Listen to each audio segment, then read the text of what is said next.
Posto este vídeo aqui no canal Cartas Proféticas, sinalizado pela vinheta, porque se trata de uma análise da pressão usada, feita sobre a multidão para que gritasse que Jesus fosse crucificado.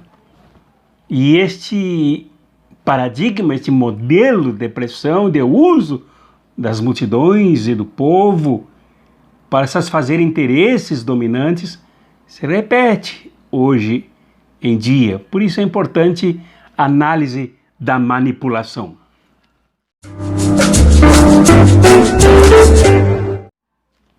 E posto aqui este vídeo no canal Espiritualidade Revolucionária, porque ele trata da crucificação de Jesus e da pressão que os anciãos, sacerdotes, os assessores, todos, né, fizeram para que a multidão gritasse: crucifica-o, crucifica-o.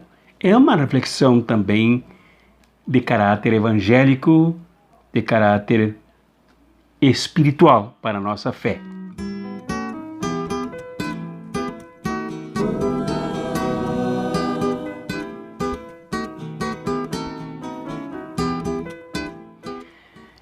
Eu volto então ao evangelho adotado pela liturgia católica, liturgia cristã, no dia 5 de abril, por ocasião do Domingo de Ramos, para abrir a Semana Santa.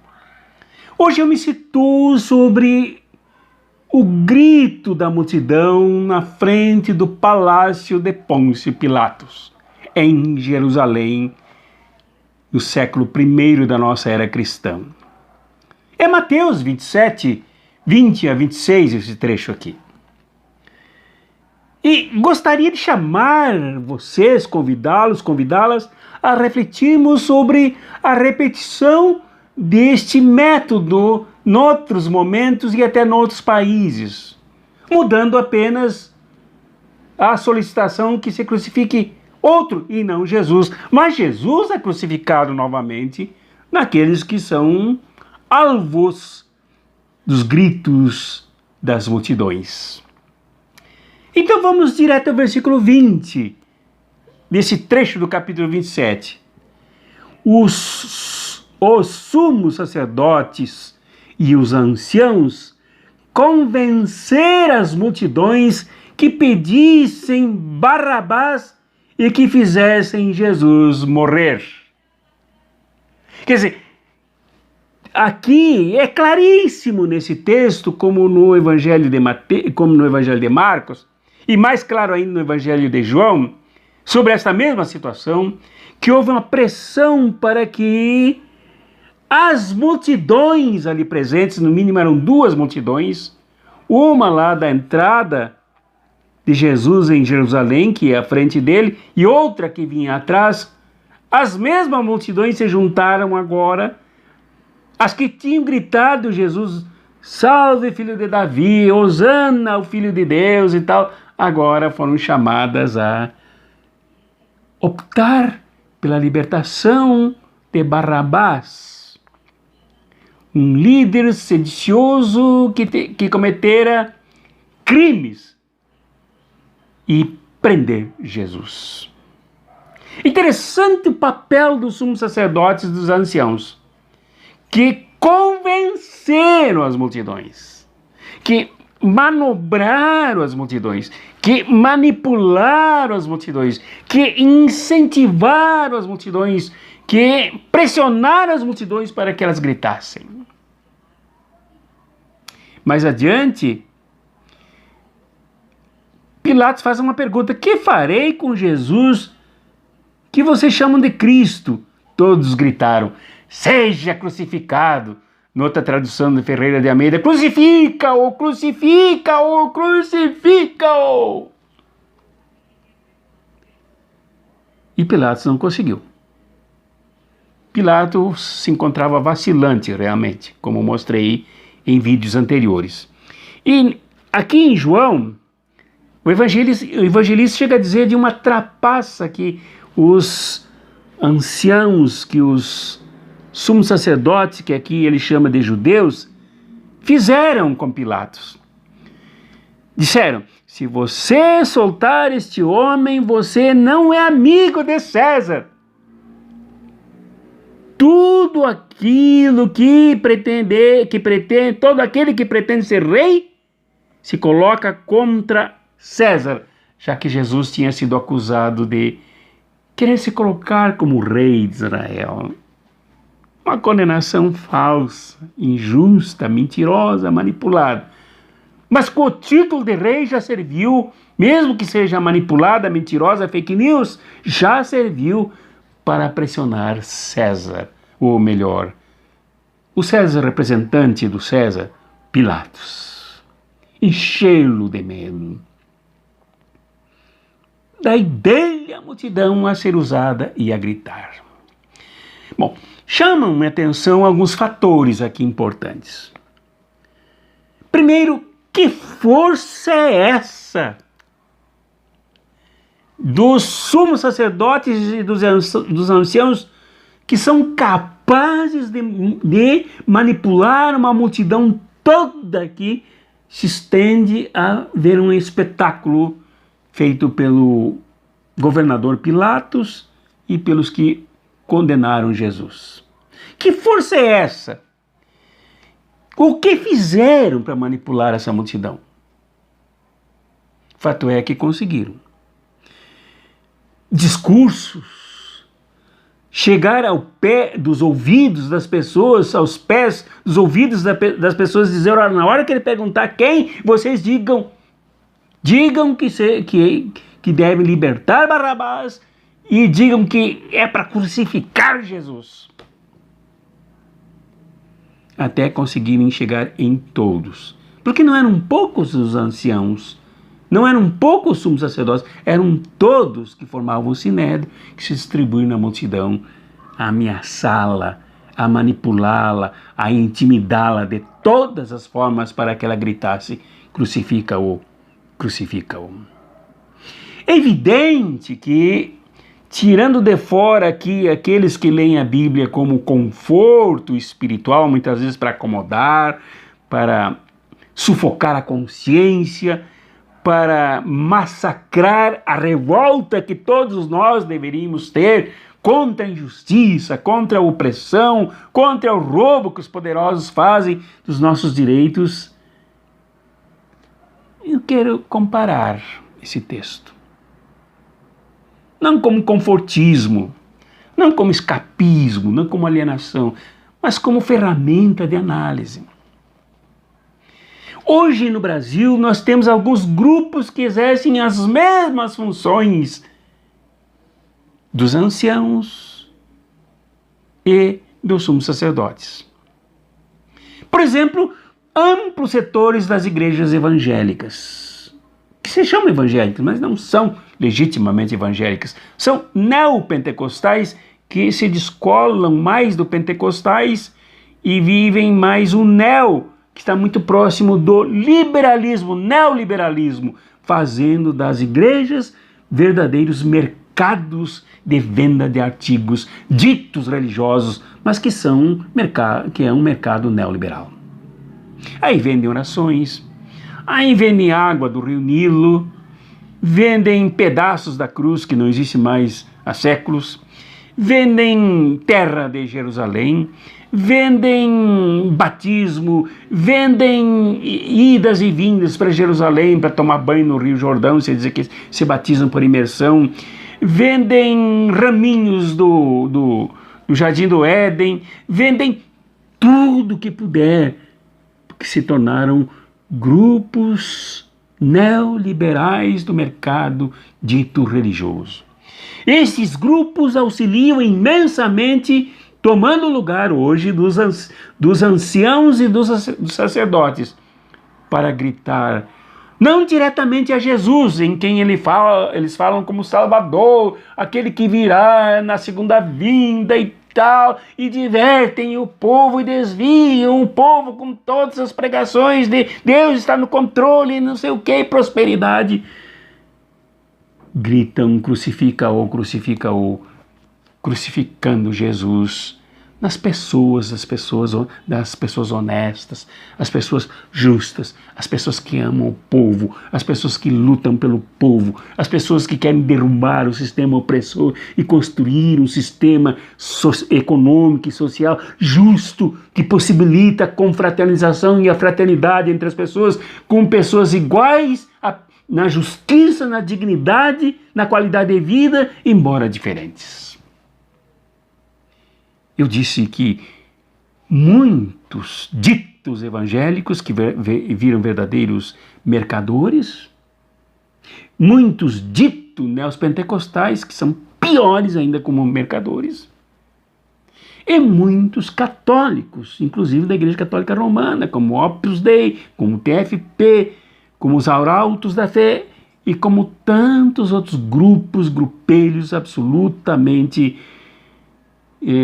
perversos, rancorosos, plenos de ódio, que gritam também a sua forma de agir, de pensar, de agir e de falar. Crucifica-o, crucifica-o, manipulando amplas massas, inclusive para que se calem diante dos próprios abusos, inclusive, me permite o segundo inclusive aqui, inclusive, mais uma vez, os abusos sexuais.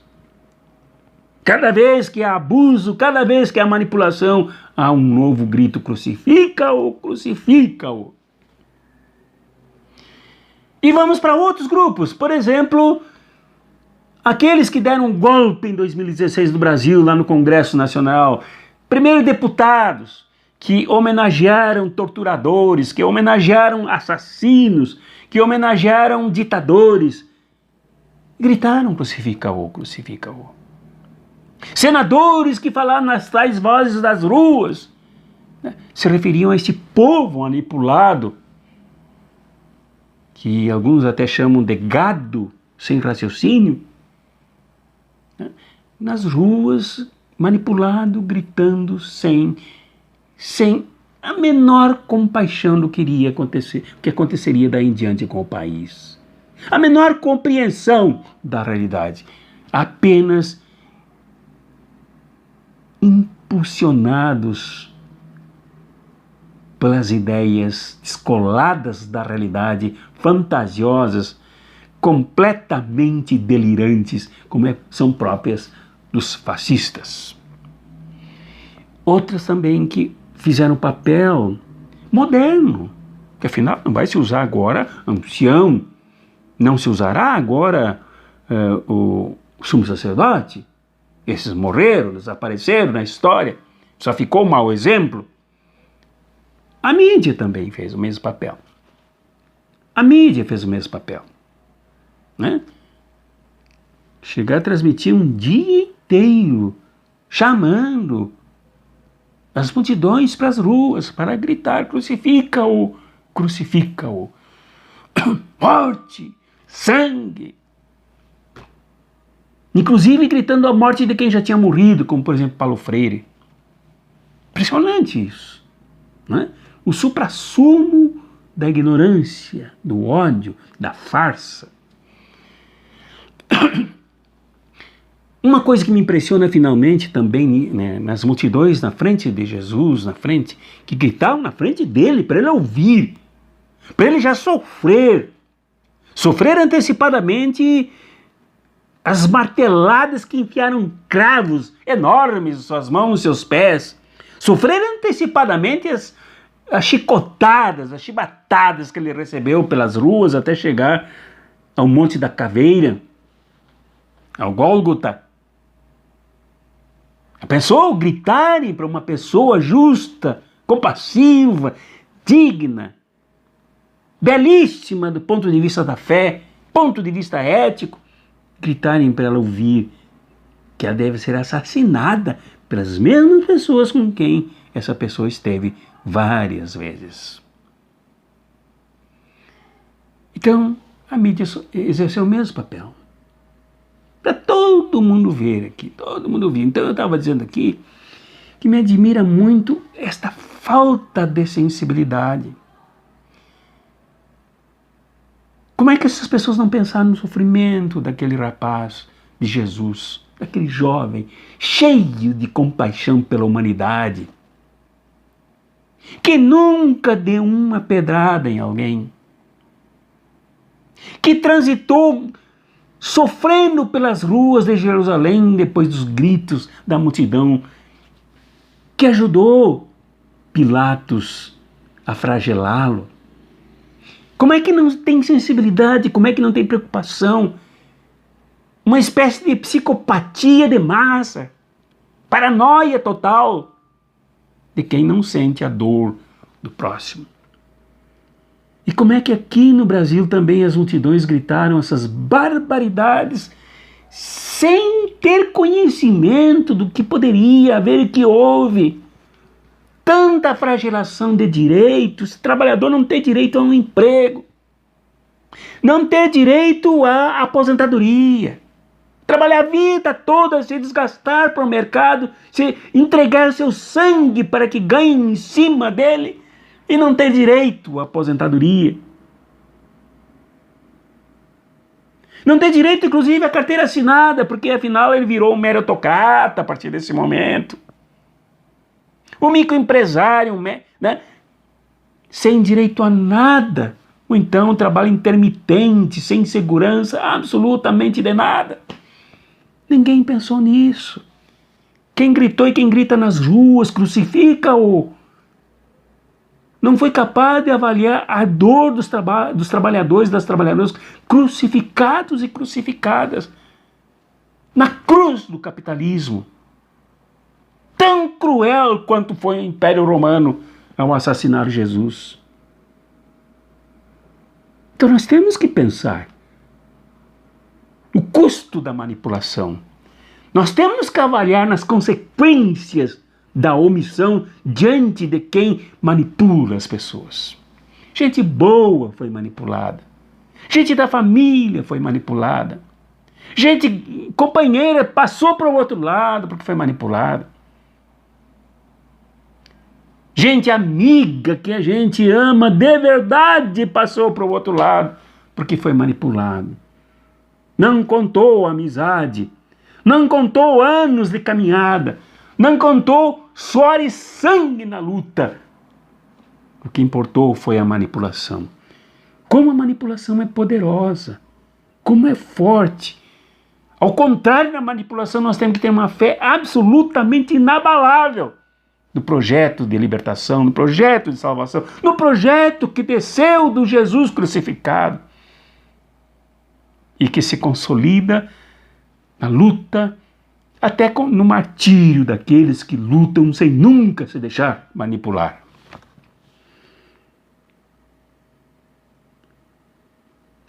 A contradição, a manipulação tão brutal é o estudo constante, constantemente estudar para não se deixar enganar com discurso barato, entusiasmado, discurso inclusive mal formulado quando a gente percebe pelos estudos.